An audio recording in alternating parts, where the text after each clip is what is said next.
Macherla MLA Pinnelli Ramakrishna Reddy మరోసారి high court తలుపులు తట్టారు. హత్యాయత్నం కేసుల్లో ముందస్తు బెయిల్ మంజూరు చేయాలని హైకోర్టులో హౌస్ మోషన్ పిటిషన్ వేశారు. పిన్నెల్లి పిటిషన్పై ఇవాళ విచారణ జరపనుంది హైకోర్టు. తనకు కౌంటింగ్ ఉందని పిటిషన్లో పేర్కొన్నారు పిన్నెల్లి రామకృష్ణారెడ్డిపై 2 హత్యాయత్నం కేసులు నమోదయ్యాయి.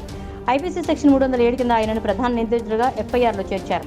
కాగా రాజకీయ కక్షతో తనపై హత్యాయత్నం కేసులు నమోదు చేశారని పిటిషన్లో పేర్కొన్న పిన్నెల్లి మరోవైపు ఈవీఎం ధ్వంసం కేసులో జూన్ 6 వరకు పిన్నెల్లిని అరెస్ట్ చేయొద్దని హైకోర్టు సూచించింది. పిన్నెల్లిపై ఎలాంటి చర్యలు తీసుకోవద్దని ఆదేశాలు జారీ చేసింది. మాచర్లకు వెళ్లకూడదని పిన్నెల్లికి హైకోర్టు షరతులు విధించింది.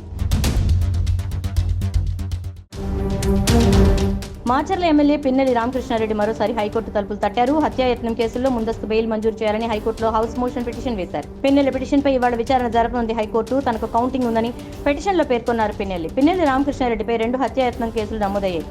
ఐపీసీ సెక్షన్ 307 కింద ఆయనను ప్రధాన నిందితుడిగా ఎఫ్ఐఆర్లో చేర్చారు.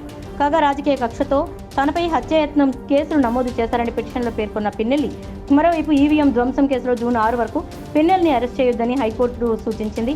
పిన్నెల్లిపై ఎలాంటి చర్యలు తీసుకోవద్దని ఆదేశాలు జారీ చేసింది. మాచర్లకు వెళ్లకూడదని పిన్నెల్లికి హైకోర్టు షరతులు విధించింది.